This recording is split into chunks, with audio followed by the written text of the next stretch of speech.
Guys, welcome to your own channel Money Bag Investment. हम stocks में invest क्यों करते हैं? हम म्यूचुअल फंड्स में, इंडेक्स फंड्स में हम इन्वेस्ट ही क्यों करते हैं? Only because of one reason, good returns. Now if the stock और the company you are investing is fudging the returns, how will you feel? Rather, I must say how you will find out whether the returns shown by the company are actual returns or are they fudged. So this is a very important video to learn everything about returns of any stock or any company. और इसकी help से आप सही stock को choose कर सकते हैं investment के लिए।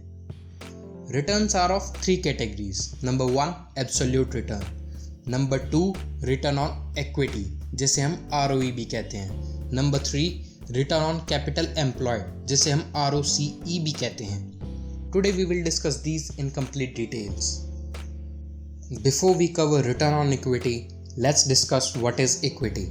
सबसे पहले हम इक्विटी को समझ लेते हैं। रिटर्न क्या होता है? रिटर्न है प्रॉफिट जो कंपनी ने जनरेट किया है उस इक्विटी पर, उसे कहते हैं रिटर्न ऑन इक्विटी। रिटर्न कब निकलेगा? जब कंपनी के प्रॉफिट को डिवाइड कर दिया जाएगा। सबसे पहले जब प्रॉफिट बनाती है कंपनी, उसमें क्या क्या निकाला जाता है? सबसे पहले जो कंपनी के ऊपर लोन है उसका इंटरेस्ट पे किया जाता है। पॉइंट नंबर 2, उसके बाद सेकंड काम है गवर्नमेंट को टैक्स पे करना।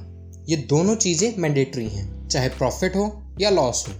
पॉइंट नंबर 3, उसके बाद प्रेफर्ड शेयर होल्डर्स को डिविडेंड पे करना ही करना होता है।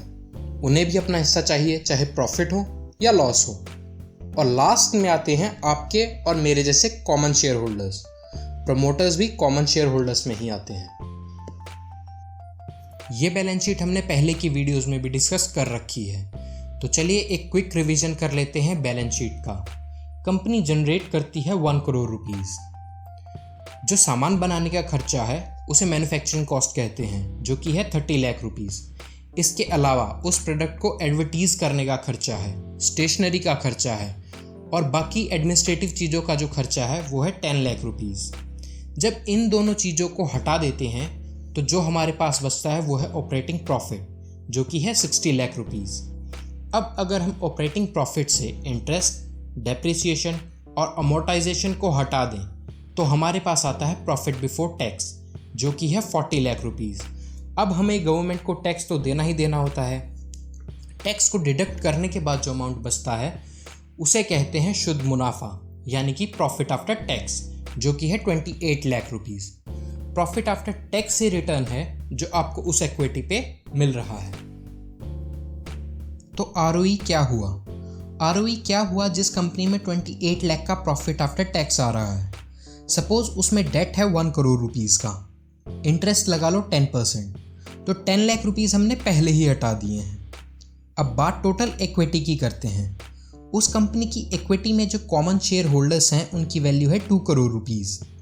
इसके अलावा 50 लाख का इन्वेस्टमेंट है प्रेफर्ड शेयर होल्डर्स का, और 10% डिविडेंड प्रेफर्ड शेयर होल्डर्स को देना ही देना है, क्योंकि ये कंपनी ने पहले ही डिसाइड कर रखा है। रिजर्व्स और प्रॉफिट जो है वो है 1 करोड़ रुपीस के। तो जो कंपनी की टोटल इक्विटी है उसका डिस्ट्रीब्यूशन मैंने आपको दे दिया है। तो जो हमारे पास टोटल इक्विटी है वो है 3 करोड़ रुपीस की, और ROE निकलता है profit after tax divide by total equity से। तो ये हुआ 28 डिवाइड बाय 300 या 0.28 डिवाइड बाय 3 से, तो ये आया 9.33%।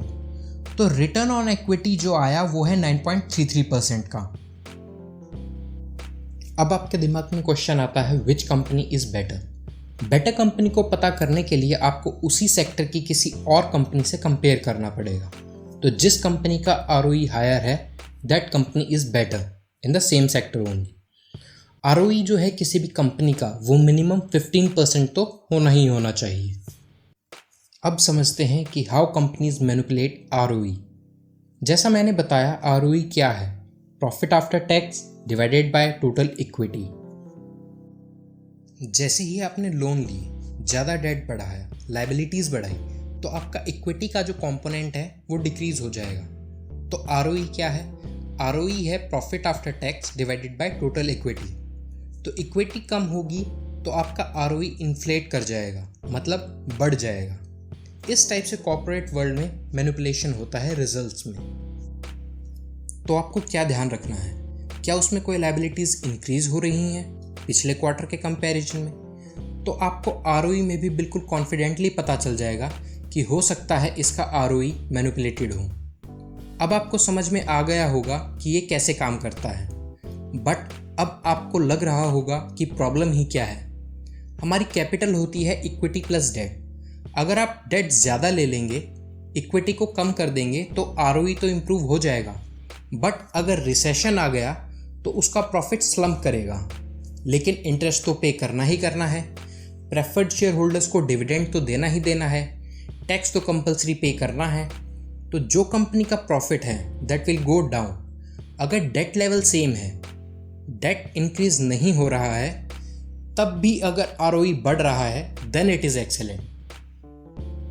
आरओई का सॉल्यूशन है आरओसीई। आरओसीई की फुल फॉर्म है रिटर्न ऑन कैपिटल एम्प्लॉयड। अब हम बात करेंगे पूरे के पूरे कैपिटल की। कैपिटल में क्या आता है? Liabilities and equity. तो हमने इसमें डेट लेवल को एज इट इज इंक्लूड कर लिया है। हमारी कैपिटल होती है इक्विटी प्लस डेट। तो आरओसीई क्या हुआ? आरओसी है profit after tax divided by equity plus debt. यहाँ हमारा प्रॉफिट आफ्टर टैक्स है 28 लाख और इक्विटी है 3 करोड़ प्लस डेट है 1 करोड़, तो टोटल हुआ 4 करोड़। तो हमारे पास जो आरओसीई आया वो है 7%। अब आपके दिमाग में आएगा आरओसीई के क्या एडवांटेजेस हैं ओवर आरओई। आरओसीई में डेट जो है वो ऑलरेडी फैक्टर्ड इन है, जबकि आरओई में डेट इंक्लूडेड नहीं होता है। आरओसीई की हेल्प से ट्रू पिक्चर हमारे सामने आ जाती है। अगर आप किसी भी स्टॉक्स के आरओई या आरओसीई को कंपेयर करें तो एक ही वेबसाइट से करें। ऐसा ना हो आप HCL टेक को मनी कंट्रोल से कंपेयर कर रहे हैं और L&T इन्फोटेक को आप टिकर टेप से कंपेयर कर रहे हैं। आपका एनालिसिस खराब हो जाएगा। मैं आपको मनी कंट्रोल से कंपैरिजन करके दिखाता हूँ। आप फाइनेंशियल्स में जाएं, यहाँ आपको आरओई और आरओसीई दोनों देखने को मिल जाएंगे। यहाँ HCL टेक का ROCE है 23.78%, वहीं L&T इन्फोटेक का ROCE है 33.02%। तो यहाँ सीधा 10% का डिफरेंस है ROCE में। तो हमने इस वीडियो में आपको ROE और ROCE से रिलेटेड सारी डिटेल्स एक्सप्लेन कर दी हैं कि कैसे निकाला जाता है और साइट पे भी कैसे देखा जाएगा। अगर आपको वीडियो अच्छी लगी तो लाइक ज़रूर करना और सब्सक्राइब करना, ताकि आप ऐसी इन्फॉर्मेटिव वीडियोज़ को मिस ना करें। Thanks for your precious time.